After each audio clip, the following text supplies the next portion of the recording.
नमस्कार, मी सागर सुतार, भारतीय जनता पार्टीचा अधिकृत उमेदवार. आता आपण आहोत प्रभाग क्रमांक 4 मध्ये. प्रभाग क्रमांक 4 मध्ये हा सगळ्यात महत्वाचा जो प्रश्न जो आहे तर तो शुभम वाईन पासूनचा ते आपल्या मुस्लिम दफनभूमी पर्यंतचा रस्ता होणं अत्यंत गरजेचं आहे. या रस्त्यावरती हा जर रस्ता जर झाला तर पलूसला एक नवीन बायपास मिळू शकतो आणि चांगल्या पद्धतीनं पलूसची जी वाहतुकीची कोंडी आहे ती सुटू शकते.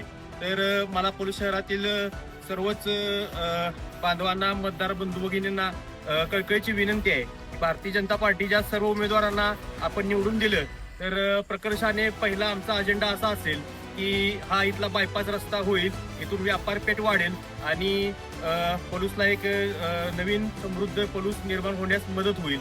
धन्यवाद. जय हिंद, जय महाराष्ट्र.